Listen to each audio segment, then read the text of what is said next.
हाय, रामकृष्ण हरी. माझं नाव आहे सायली. जान्हवी सायली शशांकमध्ये तुमचं स्वागत आहे. तर आपण मागच्या व्लॉगमध्ये गणपती बाप्पाचं दर्शन घेतलं. दर्शन खूप छान झालं. तर आपण या व्लॉगमध्ये आपण कोकण दर्शन बघणार आहोत. तर हा आमचा रत्नागिरीमधील गणपतीपुळेचा दुसरा व्लॉग आहे. आणि तुम्हाला सांगते हा व्हिडिओ खूप मोठा आहे. व्हिडिओ प्लीज स्किप करू नका. रस्ता जो जातो ना तो आहे भक्त निवासाकडे जायचा. तर इथूनच पुढे आपल्याला प्राचीन कोकण सुद्धा आहे आणि मॅजिक गार्डन सुद्धा आहे. तर मंदिरापासून अर्ध्या तासाच्या अंतरावर म्हणजे वॉकिंग डिस्टन्सवर हे प्राचीन कोकण आहे.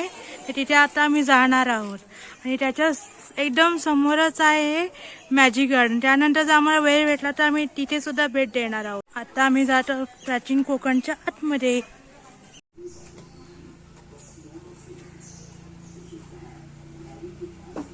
नमस्कार मॅडम, आतमध्ये काय पाहणार आहे त्याची थोडक्यात माहिती सांगते. Konkan tourism development and research सेंटरने प्राचीन कोकण हे म्युझियम तयार केले. त्यामध्ये तुम्हाला 500 वर्षापूर्वीच्या कोकणी खेड्याची प्रतिकृती पाहायला मिळेल. त्याचबरोबर आयुर्वेदिक वनस्पती आहेत, नक्षत्र बाग आहे, जलदुर्ग प्रदर्शन आणि कोकणमधील प्रदर्शन आहे. त्याचबरोबर शंख प्रदर्शन आहे. तिथे 165 प्रकारच्या शंखांचं कलेक्शन केलं. प्रत्येकी तिकीट 50 रुपये आहे. 3 वर्षापासून सेम तिकीट आहे.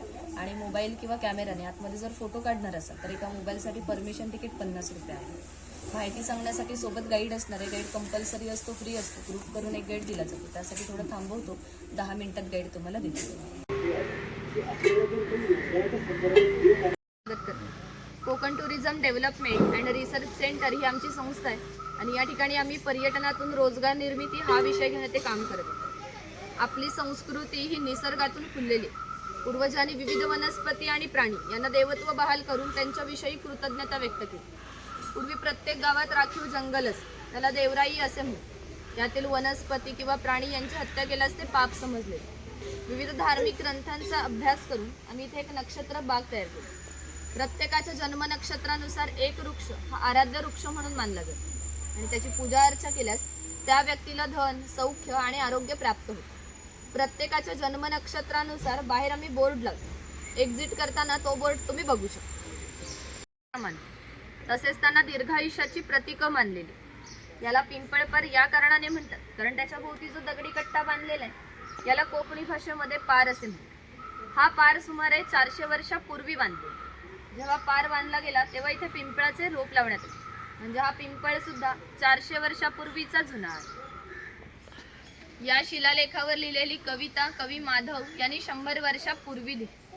चिपळूण येथे झालेल्या पहिल्या कोकण मराठी साहित्य संमेलनामध्ये या कवितेला कोकणाची प्रातिनिधिक कविता म्हणून स्वीकारण्यात आले. या कवितेमध्ये कवीने कोकणच्या निसर्ग सौंदर्याचे सुंदर वर्णन केले. हिरवे तळकोकण, सह्याद्रीच्या तळी शोभते हिरवे तळकोकण, राष्ट्रदेवीचे निसर्ग निर्मित केवळ नंदनवन. कवितेमध्ये नंदनवन हा शब्द आला आहे. नंदनवन या शब्दाचा अर्थ आहे स्वर्गातील इंद्राची बाग. ती जितकी सुंदर आहे तितकेच आपले कोकणही सुंदर आहे. आणि गुहेच्या पलीकडे आहे 500 वर्षापूर्वीचा भूत. इथून पुढे पाहणार आहोत की 500 वर्षापूर्वीची कोकणी माणसं कशी राहत होती, त्यांची समाज रचना, ग्राम रचना, खाद्य संस्कृती आणि परंपरा कशा होत्या.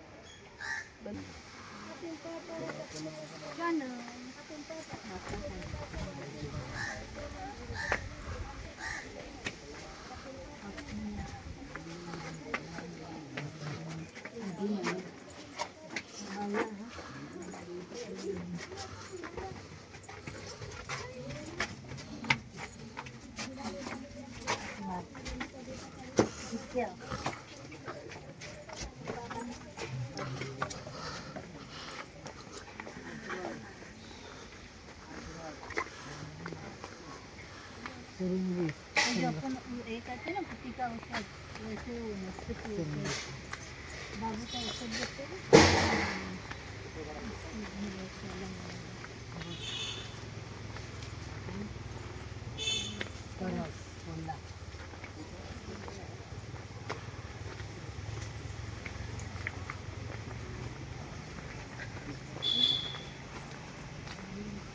भगवान परशुराम.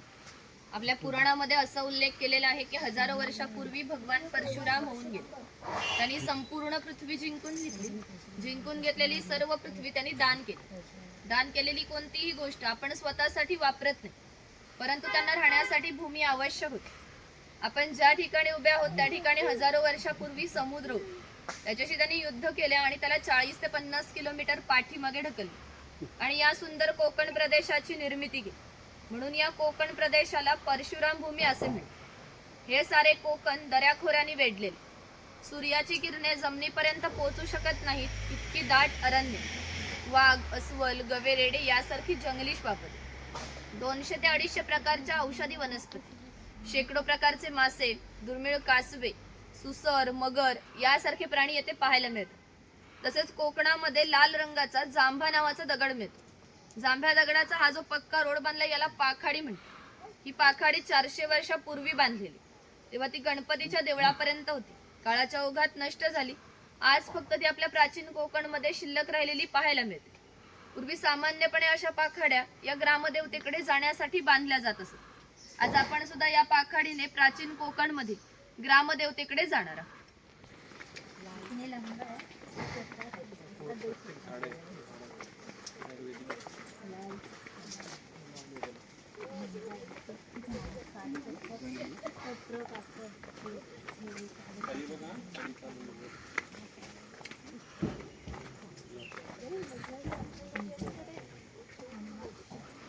कोकणातील दुर्गम पर्वतांमध्ये वनवासी लोक राहत असत.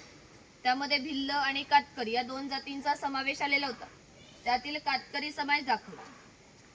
इथे हे कोकमचं झाड आहे. याला जी फळे येतात यापासून कोकम सरबत आणि कोकम आगळ तयार केले जाते.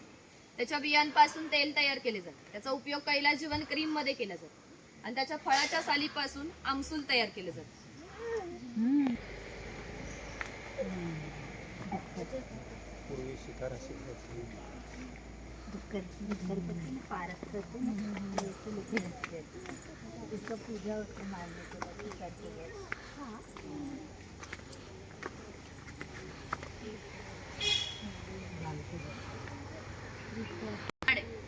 शिरफळाची फळे ही जंतुनाशक म्हणून त्यांचा उपयोग शेतकरी धान्य साठवण्यासाठी करतात. तसेच त्याचा उपयोग गरम मसाल्यासारख्या पदार्थांमध्ये केला जातो. फिश करी मध्ये सुद्धा याच्या फळांचा वापर केला जातो. तो काढणार तर नारळाच्या झाडापासून माडी काढली जाते.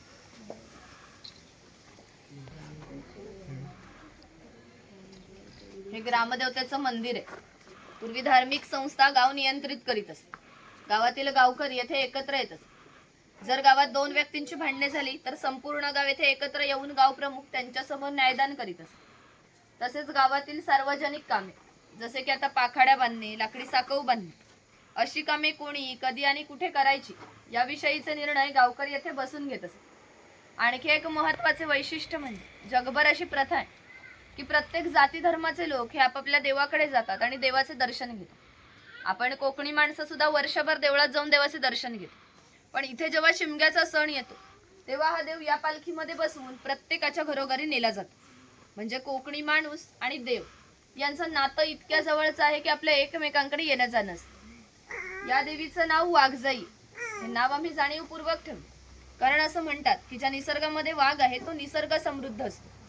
500 वर्षापूर्वीचा निसर्ग सुद्धा असाच समृद्ध होता. त्याला आमच्या भावविश्वामध्ये दैवत्वाचं स्थान. आपण कोकणी माणसं वड, पिंपळ, साप यांची पूजा करतो. म्हणजे आपण निसर्गपूजक माणसे आहोत. म्हणून देवीचं नाव सुद्धा प्रत्यक्ष निसर्गाशी संबंधित असंच ठेवलंय वाघजाई. आम्ही जेव्हा देवळामध्ये जातो तेव्हा देवळातील गुरव लोक आमच्यासाठी प्रार्थना करतात. त्याला आम्ही गाराणं असं म्हणतो. आपण तुमच्यासाठी सुद्धा ते गाराणं घालूया. हात जोडून उभे राहा आणि ते ऐका. महाकाली महासरस्वती प्रमुख पंचायतन बरामदेव महाराजा 110 वर्षापूर्वीचे जुने ते वाजवणारे कसबी असतील तर यांचा आवाज 1 ते 2 किलोमीटर पर्यंत जात असतो. पूर्वी याचा वापर हा धार्मिक कार्यात तसेच संदेश वहनासाठी केला जात असतो. कोकणात भरपूर भूत असतात, तर कोकणवासियांची अशी श्रद्धा आहे की हा देव त्यांच्यावर नियंत्रण ठेवतो. म्हणून शिमग्याच्या वेळेला याला गाराणे घातले जाते. तसेच पशुबळी सुद्धा दिले जाते. आणि हे वीरगळ आहे. वीर गती प्राप्त लोकांचे प्रतीक चिन्ह मानले जाते.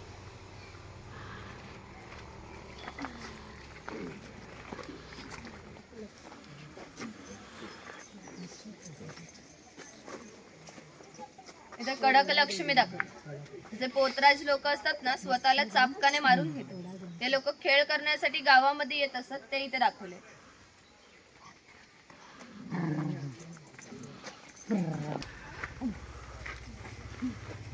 हा इथे कोळी समाज आहे. कोळी समाजाचे लोक समुद्राच्या इतके जवळ राहतात की समुद्राच्या भरतीचे पाणी यांच्या घराला लागून जात. एवढी छोटी होडी घेऊन हे लोक 8 ते 10 तास खोलवर समुद्रामध्ये मासेमारी करतात. कधी कधी समुद्राच्या उसळणाऱ्या लाटा या त्यांच्या होडीपेक्षाही मोठ्या असतात. तरीही हे लोक कुशलतेने होडी वल्लवतात आणि पहाटेच्या वेळी परत येतात. ती अस्तित्वात होती. म्हणजे नाभिक, सुतार, चर्मकार, कासार हे लोकांच्या घरोघरी जाऊन सेवा पुरवत असतात. त्या बदल्यात त्यांना पैसे नव्हे तर केवळ धान्य मिळत असत. म्हणजे एका नाभिकाला एका कुटुंबातील पुरुषाचे घरी जाऊन केस आणि दाढी करण्यात वर्षभरासाठी 4 पायली म्हणजे आताचे 8 किलो धान्य मिळत असे. आणि एवढ्या अल्प मोबदल्यामध्ये हे लोक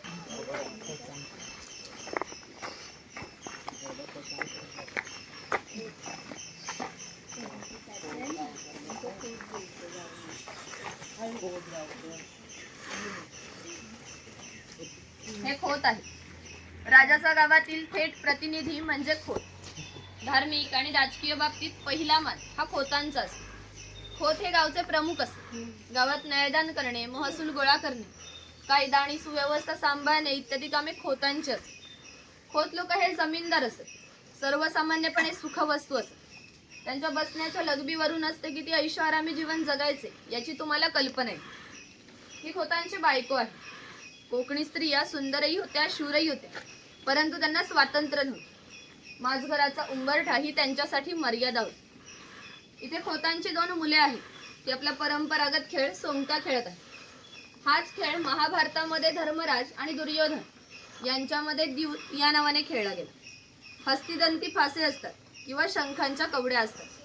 त्या टाकून विशिष्ट प्रकारचे दान मागितले जाते आणि त्यानुसार सोंगट्या पुढे मागे सरकवून हा खेळ खेळला जातो.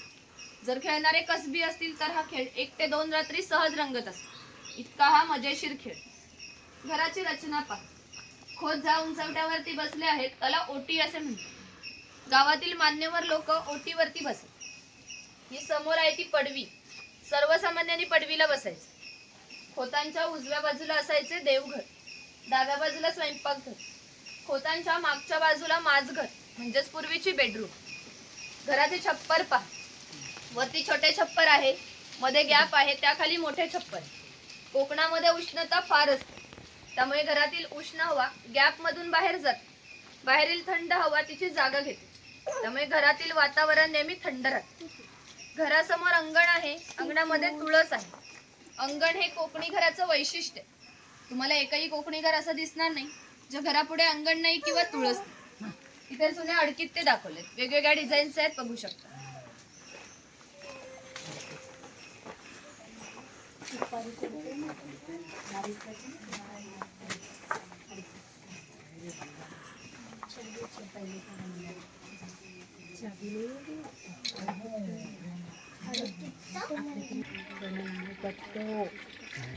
तिथे पाटाच्या पाण्यावरती लहान मुलगा खेळताना दाखवला.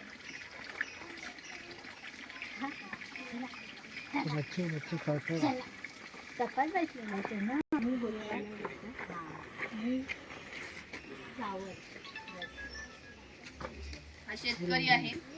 याचं गवताचं घर आणि याच्या अपुऱ्या कपड्यावर जाऊ नका. हा आमच्या गावातील एक महत्वाचा उत्पादक घटक होता. तो एकमेव धान्याचं उत्पादन करीत असे आणि गावातील 12 बलुतेदार, राजा, खोत यांना धान्य पुरवण्याचे महत्वाचे काम हा करीत असे. म्हणजे ग्रामीण अर्थव्यवस्थेचा पायाभूत घटक हा आमचा शेतकरी होता. पूर्वी त्याचं घर जसं असायचं अगदी तसं घर आम्ही ते उभारले. ही समोर जी चूल दिसते हिला पिरसा म्हणते. ही सतत पेटती ठेवली जायची, कारण पूर्वी लायटर किंवा माचीस नव्हती. जेव्हा शेतकऱ्याच्या बायकोला स्वयंपाक करायचा असेल तेव्हा ती इथले 2-3 निखारे घेऊन स्वयंपाक घरातील चूल पेटवीत असे. हा विस्तव विजला तर घरात 2 गारगोटे ठेवलेले असतात, त्या एकमेकावर घासून विस्तव करावा लागत असतो. ही शेतकऱ्याची बायको आहे, ती शेतकऱ्याची मुलगी आहे. हा पाळणा शेतकऱ्याच्या घरात कायमस्वरूपी टांगून ठेवतो, कारण आमच्या शेतकऱ्याच्या घरी दरवर्षी पाळणा हलत असते. प्रत्येक शेतकऱ्याला 8 ते 10 मुले असत. थोडक्यातच पूर्वीच्या काळी एकत्र कुटुंब पद्धती अस्तित्वात होती. हे उचल आहे. याचा वापर कपडे सुकत घालण्यासाठी केला जात असे आणि ते कोकणातील गौरी गणपतीचा सण दाखवतो. गणपती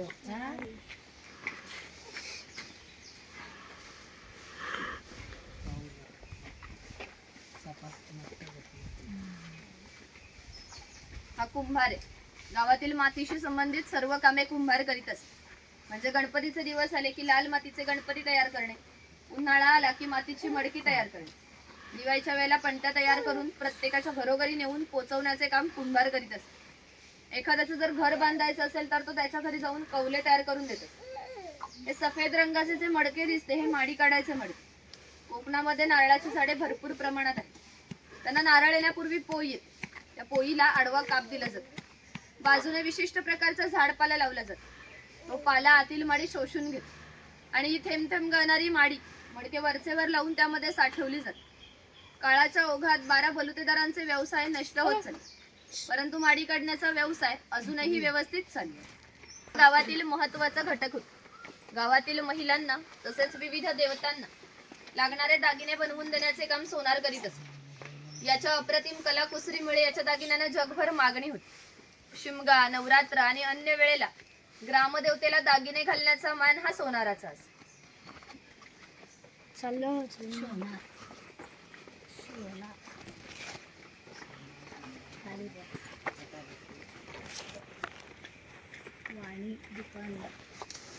बंदरांना 5000 वर्षापूर्वीचा इतिहास आहे. या बंदरांमधूनच भारतीय व्यापाऱ्यांनी पूर्ण जगाशी व्यापार केला. इथून निर्यात होणाऱ्या वस्तूंमध्ये हस्तकौशल्याच्या वस्तू, कलम कापड, हस्तिदंती वस्तू, शंख शिंपले, हिरे, माणिके, मोती, मसाले इत्यादी वस्तूंची निर्यात वाणी करत असते. त्या बदल्यात संपूर्ण जगभरातून भारतामध्ये सोने येत असते. म्हणजे भारताने जे सुवर्णयुग अनुभवले त्याची प्रवेशद्वार ही कोकणची बंदरे होती.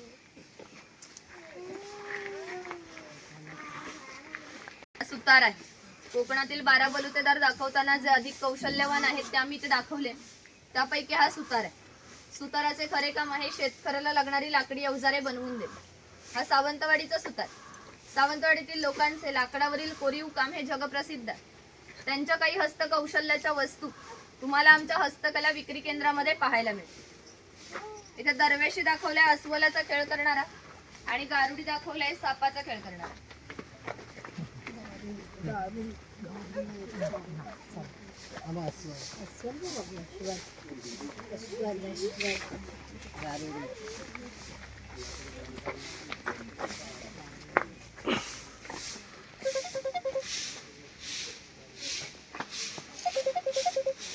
हा लोहार आहे. ज्याप्रमाणे शेतकऱ्याला लागणारी लाकडी अवजारे बनवून देण्याचे काम सुतार करीत असते, त्याचप्रमाणे त्याला लागणारी लोखंडी अवजारे बनवून देण्याचे काम लोहार करीत असते.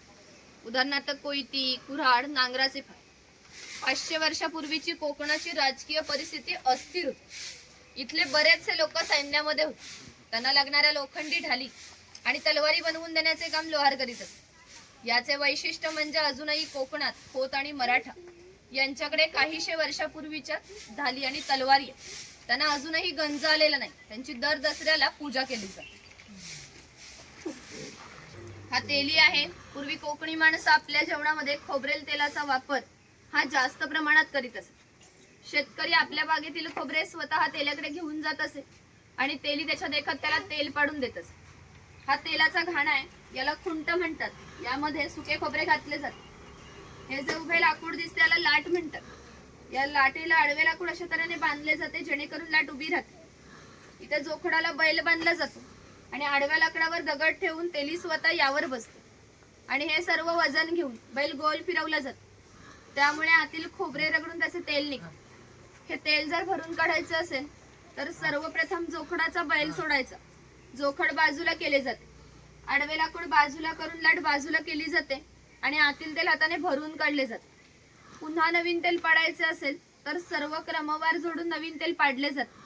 म्हणजे पूर्वी तेलाला पसा ते 1.5 पसा तेल काढण्यासाठी 1 ते 1.5 तास मेहनत घ्यावी लागत असते.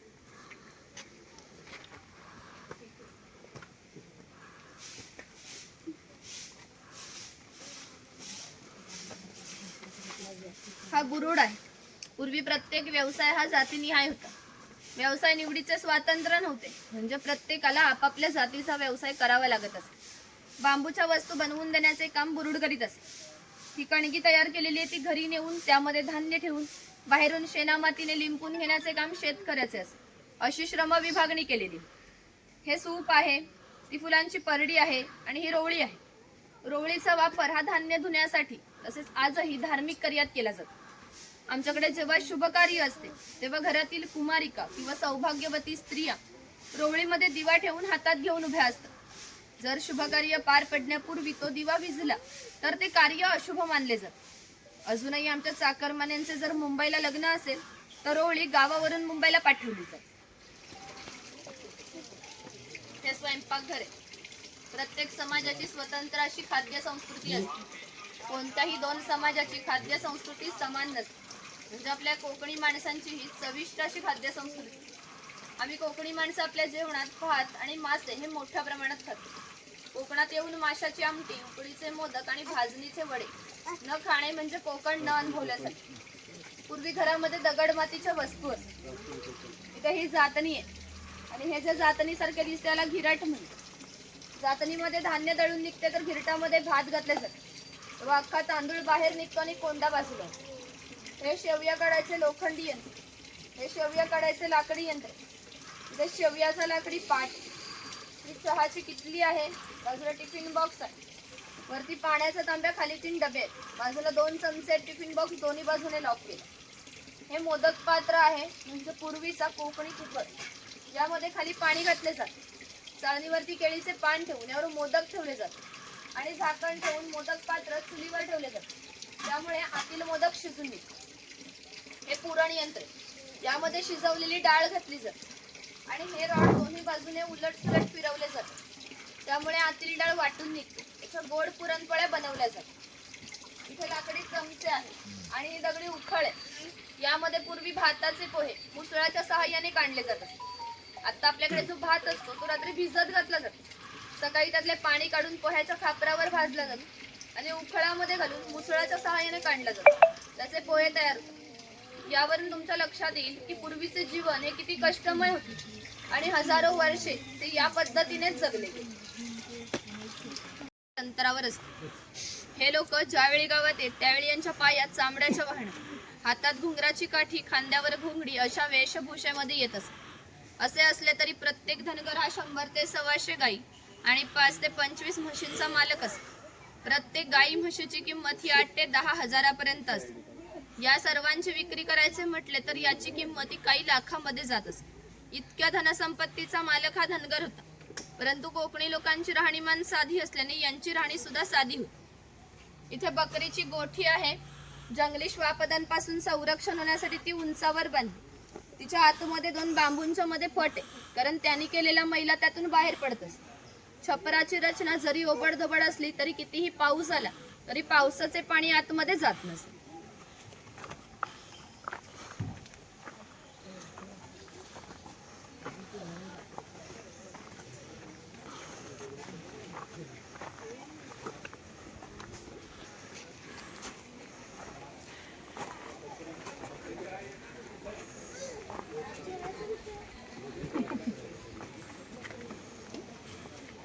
तयार केला जातो. जो पानामध्ये घालतात ना लाल रंगाचा कात,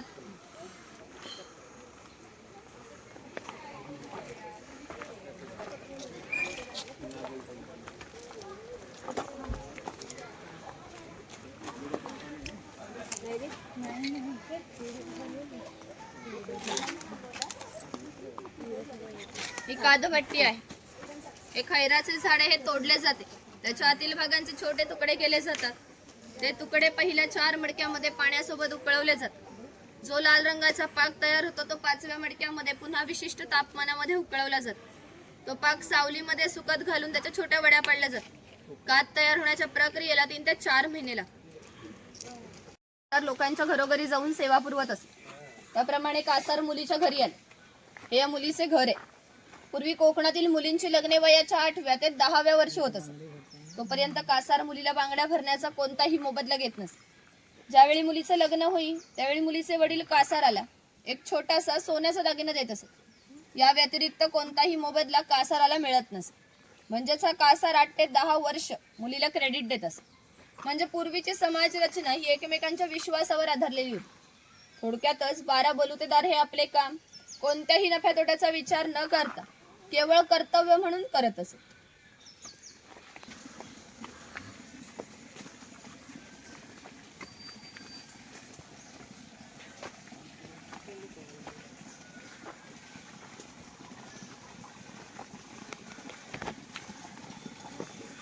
पाणी मोठ्या प्रमाणात उपलब्ध असते. ज्या ठिकाणी गावात उंचावर 12माही पाणी वाहत असेल तिथे धरण बांधून प्रत्येकाच्या घरोघरी पाणी पाटाने नेले जात असे.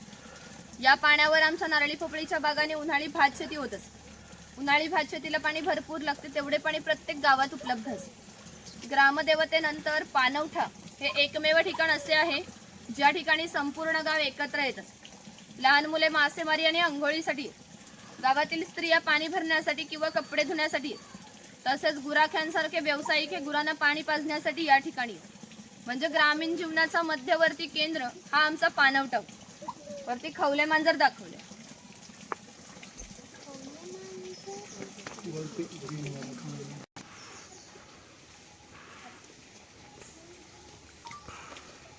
चप्पल का दुकान घेतली आपण आधी चप्पल घेतली. हा चर्मकार आहे. चामड्याच्या वस्तू बनवून देण्याचे काम चर्मकार करीत असते. याच्या जोडीला मी आणखी एक प्रसंग सांगते जो 500 वर्षापूर्वी घडला. इथून 80 किलोमीटर अंतरावर मार्लेश्वर नावाचे देवस्थान. एका पर्वतामध्ये एक गुहा आहे. गुहेमध्ये शंकराची पिंडी आहे. आणखी एक वैशिष्ट्य म्हणजे गुहेमध्ये जिवंत साप आहे. पूर्वी मार्लेश्वर देव हे एका गावामध्ये राहत होते. तेथील लोक हे वाईट मार्गाने वागू लागले, त्यामुळे शंकरांचे पावित्र्य हे कमी होऊ लागले. शंकरांना ते मान्य होणे शक्य नव्हते, म्हणून त्यांनी गाव सोडून जाण्याचा निर्णय घेतला.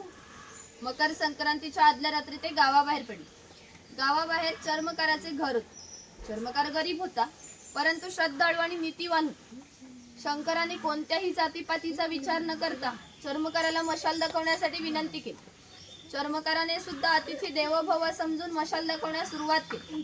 आज ज्या ठिकाणी मार्लेश्वर आहे त्या ठिकाणी जाऊन शंकराने आपले खरे रूप प्रगट केले आणि चर्मकाराला दर्शन दिले आणि त्याला सांगितले की यापुढे मी याच ठिकाणी राहतो. या गोष्टीला जवळजवळ 500 वर्ष होऊन गेली. परंतु दरवर्षी मकर संक्रांतीच्या आदल्या रात्री शंकरांची त्यांच्या मूळ गावातून पालखी निघते आणि तिला मशाल दाखवण्याचे काम चर्मकाराचा आजचा वंशज करतो. म्हणजे मार्लेश्वर हे असे देवस्थान आहे जिथे कोणत्याही प्रकारचा जातीभेद मानला जात नाही.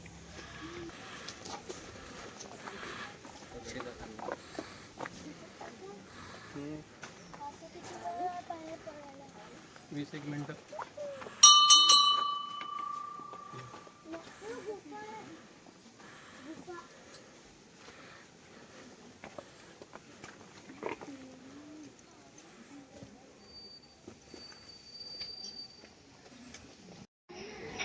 तर तुम्हाला कोकण दर्शनचा दुसरा ब्लॉग कसा वाटला ते नक्की आम्हाला कमेंटमध्ये सांगा. व्हिडिओ बघा, व्हिडिओला लाईक, शेअर आणि सबस्क्राईब नक्की करा. बाय. भेटूया आता मॅजिक गार्डनच्या ब्लॉगमध्ये.